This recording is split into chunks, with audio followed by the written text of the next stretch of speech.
10 के इस online platform पर आपका स्वागत है। और आज हम लोग समीक्षा व सहायक समीक्षा के अधिकारी प्रारंभिक परीक्षा के लिए जो हिंदी का प्रश्न पत्र होता है उसके दूसरे मॉक टेस्ट को आपके सामने मैं लेकर आया हूँ। तो बिना किसी देर करते हुए हम लोग शुरू करते हैं। और आप लोग ये ज़रूर देखेंगे कि आपके कितने प्रश्न इसमें से सही हुए हैं, क्योंकि जो यहाँ पर पैटर्न है वो बिल्कुल एग्ज़ाम की तरीके से ही पैटर्न है जैसा कि पेपर आयोग द्वारा सेट किया जाता है। तो शुरू करते हैं। तो पहला क्वेश्चन तत्व तत्सम से है। निम्नलिखित में कौन तत्सम की दृष्टि से शुद्ध है? तो आपको बताना है कि कौन सा शब्द तत्सम की दृष्टि से शुद्ध है।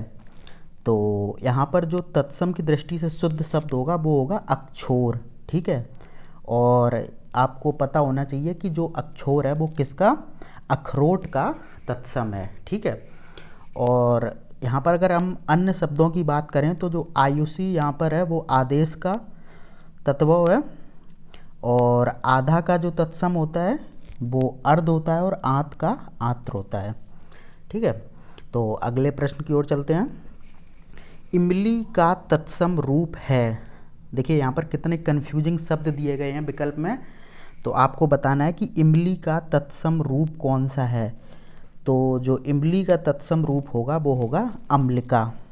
आपको कंफ्यूज नहीं होना है कि इमलिया दे दिया, इमलिका दे दिया या अम्लिका दे दिया, कंफ्यूज नहीं होना है। इसका क्या होता है, अम्लिका। अगले प्रश्न की ओर चलते हैं।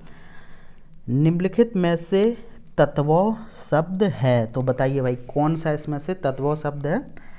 तो जो यहाँ पर जो तत्व शब्द होगा वो होगा तमोली। ठीक है, यानी कि विकल्प बी। और जो इसका तत्सम होता है वो आपको पता होना चाहिए, वो होता है तांबुलिक। ठीक है, और ये जो अन्य विकल्प हैं जैसे जीर्ण ये भी तत्सम है, जुष्ट ये भी तत्सम है, और डाकिनी ये भी तत्सम है। तो अगले प्रश्न की ओर चलते हैं। निम्नलिखित में से तद्भव तत्सम का गलत युग्म है, यानी कि तद्भव तत्सम की दृष्टि से कौन सा युग्म यहाँ पर गलत है ये आपको बताना है। तो तोंद का तुंद होता है, बिल्कुल सही है। दाहिना का दक्षिण होता है, ये भी बिल्कुल सही है। नींबू का निम्बुका नहीं होता है, तो यहाँ पर ये विकल्प आपका गलत हो जाएगा। और आपको पता होना चाहिए कि जो नींबू का तत्सम होता है वो क्या होता है, वो होता है निम्बक। ठीक है, क्या होता है, निम्बक। तो इस प्रकार से विकल्प सी सही है। बनिया का तत्सम है, तो बताइए भाई बनिया का तत्सम क्या होता है। तो जो बनिया का तत्सम होता है वो होता है वर्णिक। क्या होता है, वर्णिक। अगले प्रश्न की ओर चलते हैं। स्याल निम्नलिखित में किसका तत्सम रूप है। तो बताइए भाई स्याल किसका तत्सम रूप है। तो ये होगा साला का। तो साला का तत्सम रूप क्या होता है, स्याल। अगले प्रश्न की ओर चलते हैं। हरण का तत्सम रूप है, तो बताओ भाई हरण का तत्सम रूप क्या होगा। तो हरण का तत्सम रूप होता है हरितकी। ठीक है, और मेरे हिसाब से ये हरितकी गलत लिखा है यहाँ पर, ये ऐसे लिखा जाएगा, इस पे ये आएगी, तो आपको ध्यान रखना है। अगला प्रश्न है। निम्नलिखित में से तत्व तत्सम का गलत युग्म है, तो फिर से वही बताना है तत्व तत्सम की दृष्टि से कौन सा युग्म गलत है। तो यहाँ पर मक्खी का तत्सम मक्षिका होता है, सबको पता है। लाख का लक्ष्य होता है, महावत का महापात्र होता है, लेकिन जो महंगा है उसका महार नहीं होता है, उसका महार्ग होता है ये। ठीक है, आप याद रखेंगे इसको। तो हम लोगों ने इस तरीके से ये प्रश्न देखे। अब अगले प्रश्न की ओर चलते हैं। निम्नलिखित में से कौन सा एक तद्भव है, तो बताइए भाई कौन सा एक तद्भव होगा। तो यहाँ पर जो पाहन है ये क्या हो गया, आपका तत्सम है। ठीक है, सॉरी तद्भव है, और इसका जो वो तत्सम होता है वो क्या होता है, पाषाण। ठीक है, बाद बाकी तो ये सब सारी तत्सम है ही आपके। दिवाली का तत्सम शब्द होगा, तो दिवाली का तत्सम शब्द क्या होता है, कंफ्यूज नहीं होंगे। देखिए यहाँ पर फिर से एक जैसे विकल्प दे रखे हैं, तो जो दिवाली का तत्सम होता है वो होता है दीपावली। ठीक है, अगले प्रश्न की ओर चलते हैं।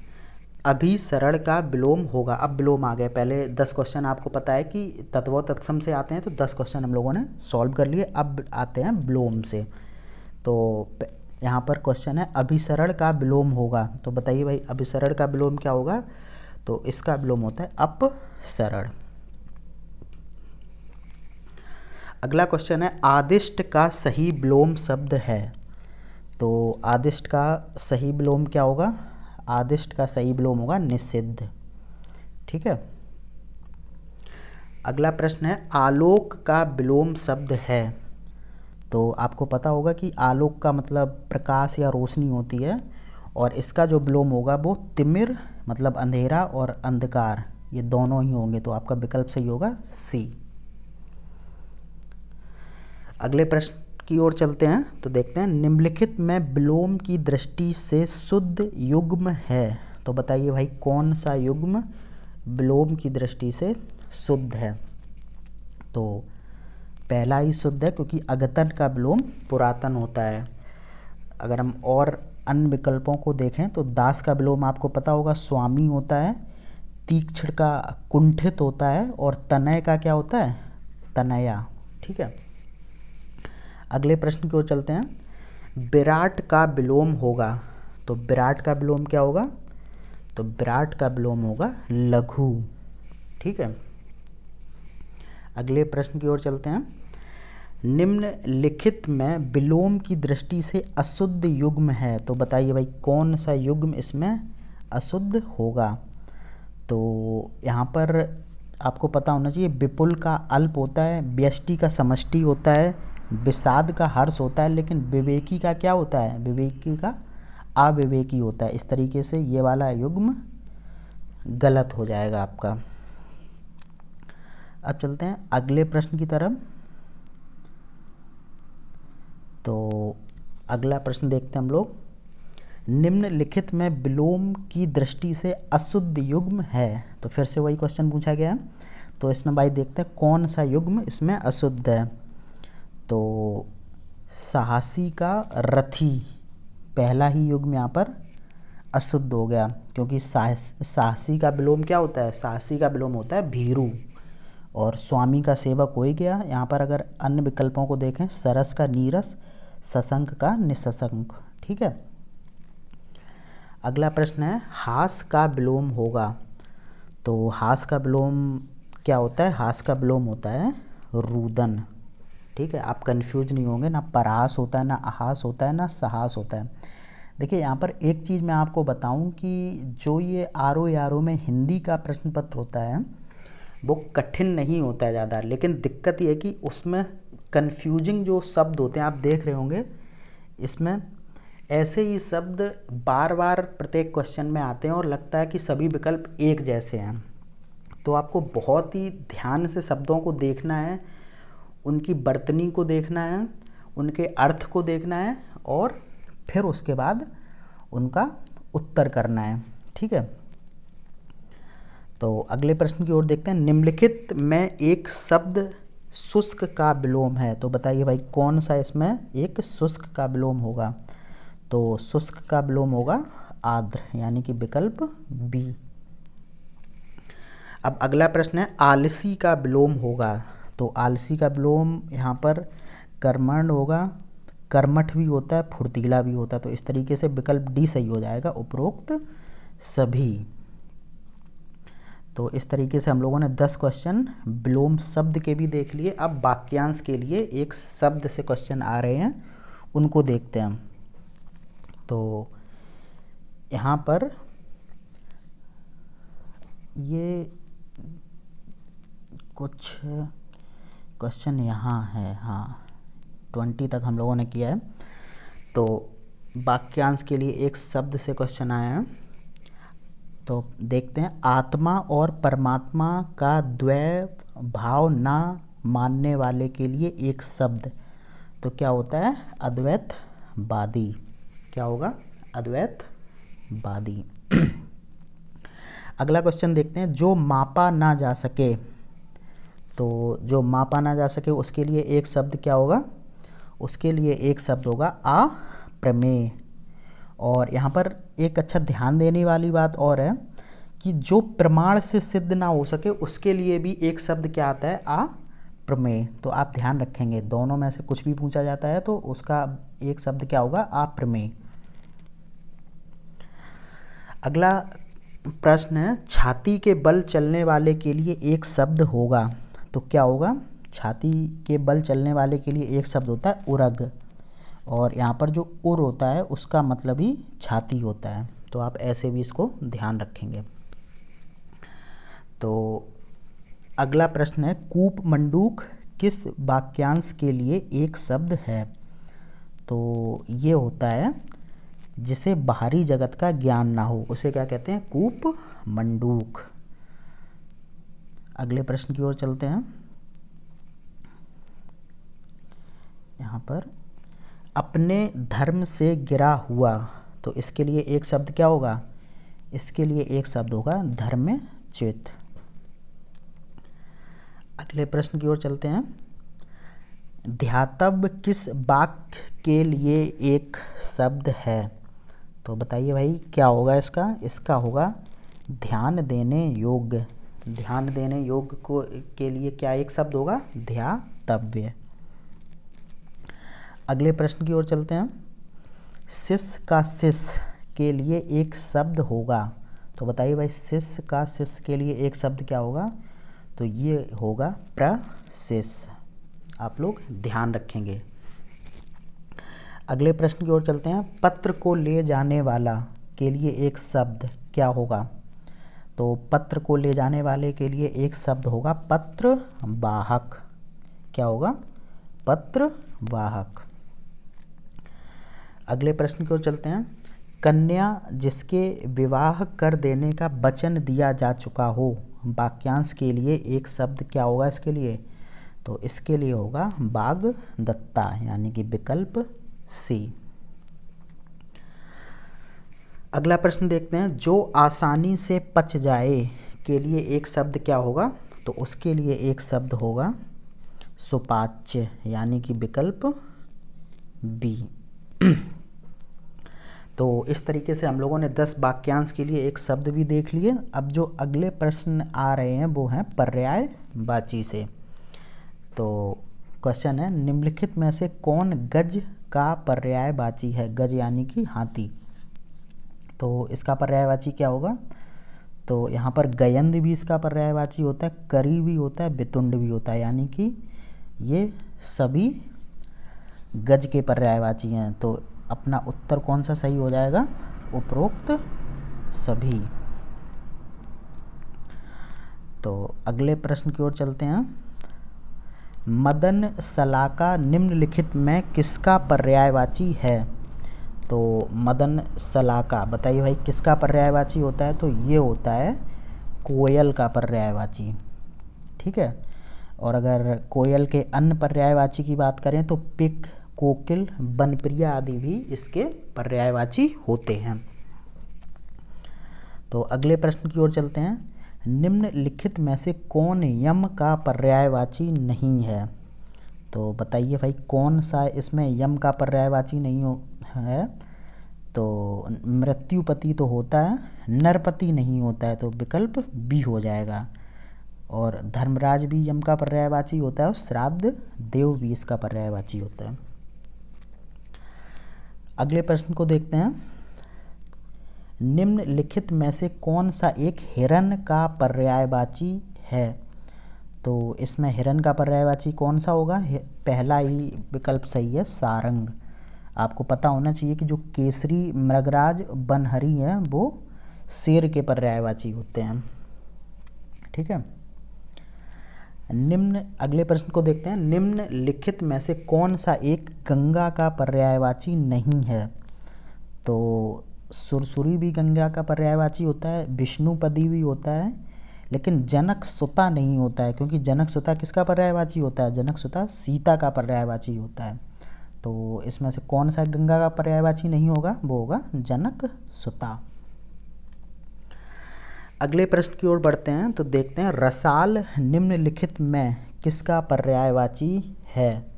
तो बताओ भाई किसका पर्यायवाची होगा? तो ये होगा, आम का भी पर्यायवाची रसाल होता है और ईख का भी होता है। इस तरीके से अपना जो सही विकल्प हो जाएगा वो होगा ए और बी दोनों।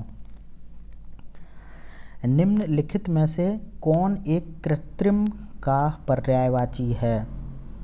तो कृत्रिम का मतलब हो जाएगा, इसके तो भाई ये तीनों ही हो गए, दिखावटी भी होता है, बनावटी भी होता है और नकली भी होता है। कृत्रिम मतलब जो प्राकृतिक ना हो। तो इस तरीके से ये इसका विकल्प डी सही हो जाएगा, उपरोक्त सभी। अब अगला प्रश्न है, तलवार का पर्यायवाची शब्द है। तो बताओ भाई तलवार का पर्यायवाची शब्द क्या होता है? तो तलवार का पर्यायवाची शब्द होता है करवाल।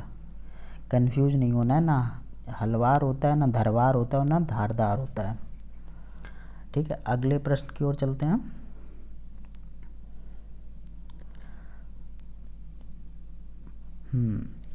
निम्नलिखित में से कौन एक दासी का पर्याय नहीं है? तो बताओ भाई दासी का पर्याय क्या नहीं होगा? तो आपको पता होना चाहिए कि किंकरी तो होता ही है, परिचारिका भी होता है, भृत्या भी होता है। तो दासी का पर्यायवाची क्या नहीं होगा? कल्याणी नहीं होगा। इस प्रकार से विकल्प डी सही है। अगला प्रश्न है, निम्नलिखित में से कौन एक दांत का पर्याय नहीं है? तो बताओ भाई दांत का पर्यायवाची कौन सा नहीं होगा? तो रद तो होता ही है दांत का पर्यायवाची, रदन भी होता है, अहन नहीं होगा क्योंकि अहन दिन का पर्यायवाची होता है। आप याद रखेंगे। बर्तनी की दृष्टि से कौन सा शब्द शुद्ध है? तो बताओ भाई कौन सा शब्द शुद्ध है? तो यहाँ पर ये पहला ही विकल्प आपका सही है, क्योंकि रोशनी सही लिखा है। अगर प्रभु की बात करें तो इसमें छोटे ऊ की मात्रा आएगी। नयन को हम लोग नयन लिखते हैं इस तरीके से, ठीक है, और उरड़ को कुछ इस तरीके से लिखते हैं, ठीक है, उरेड़। तो विकल्प ए इसमें सही हो जाएगा। अगला प्रश्न देखते हैं हम लोग, निम्नलिखित में कौन एक शब्द बर्तनी की दृष्टि से शुद्ध है? तो बताइए भाई, फिर से आगे एक जैसे शब्द, कंफ्यूज नहीं होना है। तो कौन सा इसमें से शुद्ध होगा? तो बताइए। तो इसमें शुद्ध होगा ये विकल्प बी, सुषमा। अगला प्रश्न है, शुद्ध बर्तनी वाला शब्द है। तो बताओ भाई कौन सा शब्द की बर्तनी इसमें से शुद्ध है? तो अनाथनी ये तो गलत है ही, दिगंबरी ये भी गलत है, पिशाची ये सही होगा। अगर अनाथनी की बात करें तो अनाथा लिखा जाता है और दिगंबरी नहीं होता, दिगंबरी गलत होता है, इसको दिगंबरा लिखा जाता है। और यहाँ पर पिशाची सही है। अगला प्रश्न है, निम्नलिखित में से एक अशुद्ध बर्तनी वाला शब्द है। तो बताओ भाई किसकी बर्तनी इसमें से अशुद्ध है? तो इसमें से अशुद्ध बर्तनी जिसकी है वो विकल्प ए ही है, क्योंकि अहोरात्रि नहीं अहोरात्र होता है, ऐसे करके बस रात्र। और इसमें जो कंकड़ है, चातुर है या महात्मगढ़ है, इनकी बर्तनी बिल्कुल शुद्ध है। तो अगला प्रश्न देखते हैं, बर्तनी की दृष्टि से शुद्ध शब्द है। देखिए फिर से ये एक जैसे आ गए, तो आपको कंफ्यूज नहीं होना है। बताइए इनमें से कौन सा शब्द शुद्ध होगा? तो जो उन्मीलित है वो ऐसे लिखा जाता है, विकल्प ए सही है। अगला प्रश्न देखते हैं, वाक्य शुद्धि से आइए। तो निम्नलिखित में से कौन सा एक वाक्य शुद्ध है? बताइए भाई कौन सा एक वाक्य इसमें शुद्ध होगा? तो पहले वाक्य को हम लोग चेक करते हैं, इस गीत की 2-4 लड़ियाँ सुनाओ। तो गीत की लड़ियाँ नहीं कड़ियाँ होती हैं, ये गलती हो गई। प्रत्येक श्रमिक को 2-2 रुपये मिले। तो प्रत्येक श्रमिक तो यहाँ पर क्या आएगा, 2 रुपये मिले, 2 2 नहीं होगा, ये भी गलत हो गया। तुम मुझे अपना छोटा सा भाई समझो, छोटा सा भाई, तो सा का प्रयोग बिल्कुल गलत है यहाँ पर। प्रायः लोग ऐसा मानते हैं, तो ये सही हो जाएगा, यानी कि विकल्प डी सही है। अब अगले प्रश्न की ओर चलते हैं। निम्नलिखित में से कौन सा एक वाक्य अशुद्ध है? तो बताओ भाई कौन सा इसमें से एक वाक्य अशुद्ध है, चेक कर लेते हैं। मैं प्रातः टहलने जाता हूँ, बिल्कुल सही है ये तो। यहाँ अपना हस्ताक्षर कर दीजिए, ये भी बिल्कुल सही है। चोर सेंध मारते पकड़ा गया, तो सेंध मारना नहीं होता है, सेंध लगाना होता है, इसलिए ये वाक्य हो जाएगा गलत। ठीक है, तो इस तरीके से विकल्प सी आपका उत्तर हो जाएगा। निम्नलिखित में से कौन सा एक वाक्य शुद्ध है? तो बताओ भाई इसमें से कौन सा एक वाक्य शुद्ध होगा? सभी एक जैसे लग रहे हैं। वह बिलाप करके रोने लगा, तो बिलाप करना या रोना एक ही चीज़ होती है, सबसे पहले तो इसको समझिए। तो बिलाप करके रोने लगा, गलत। बिलाप कर कर रोने लगा, गलत। रोकर बिलाप करने लगा, गलत। वह रोने लगा या वह बिलाप करने लगा, ये सही होगा। विकल्प डी आपका उत्तर हो जाएगा। अब फिर से एक बर्तनी से क्वेश्चन आया है। निम्नलिखित में से कौन एक बर्तनी की दृष्टि से शुद्ध है? तो बताओ भाई कौन सा एक शुद्ध होगा? तो यहाँ पर वैदेशिक कुछ ऐसे लिखा जाता है, ठीक है, तो विकल्प बी सही हो जाएगा। अगला प्रश्न है, निम्नलिखित में से कौन सा एक वाक्य शुद्ध है? तो आइए चेक कर लेते हैं भाई कौन सा एक वाक्य इसमें से शुद्ध है। तो आपका गुप्त रहस्य कौन जान सकता है, गुप्त भी आ गया वाक्य में और रहस्य भी आ गया, यानी कि ये गलत हो गया। यहाँ शत्रु से खतरे का डर है, खतरा भी आ गया और डर भी आ गया, या तो शत्रु से खतरा है या शत्रु से डर है, एक चीज़ होनी चाहिए थी। सिवाय आपको छोड़कर, सिवाय भी आ गया और आपको छोड़कर भी आ गया, तो ये वाक्य भी गलत हो गया। या तो ये होना चाहिए कि सिवाय आपके सभी आए या फिर आपको छोड़कर सभी आए, ये होना चाहिए था। तो अपना सही कौन सा हो जाएगा? डी, 2 गाड़ियों में टक्कर हो गई। अब विशेषण विशेष से वही अगला प्रश्न है, तो देखते हैं। जब 2 संज्ञाओं के बीच तुलना होती है तो विशेषण की स्थिति को क्या कहते हैं? तो विशेषण की स्थिति को कहते हैं उत्तरावस्था। और अगर संज्ञाएं जब एक से अधिक हों तब क्या विशेषण की स्थिति होती है? वो होती है उत्तमावस्था। तो अगले प्रश्न की ओर चलते हैं। निम्नलिखित में से कौन सा क्रमवाचक विशेषण है? बताइए भाई कौन सा होगा? 3, तीसरा, तिगुना, तीनों, कौन सा होगा? तो इसमें होगा क्रमवाचक में होगा तीसरा, क्योंकि ये क्रम को दर्शा रहा है। जैसे कोई क्रम में खड़ा हो तो तीसरा, दूसरा, चौथा, तो ये एक क्रमवाचक विशेषण है। इसके बाद अगले प्रश्न की ओर चलते हैं। यह आदमी विश्वासी है में सार्वनामिक विशेषण है। बताओ भाई इसमें से कौन सा सार्वनामिक विशेषण होगा इस वाक्य में? यह आदमी विश्वासी है, यही विकल्प हैं आपके। तो यहाँ पर सार्वनामिक विशेषण क्या होगा? ये किसकी विशेषता बता रहा है? ये आदमी की विशेषता को बता रहा है। अब अगले प्रश्न की ओर चलते हैं।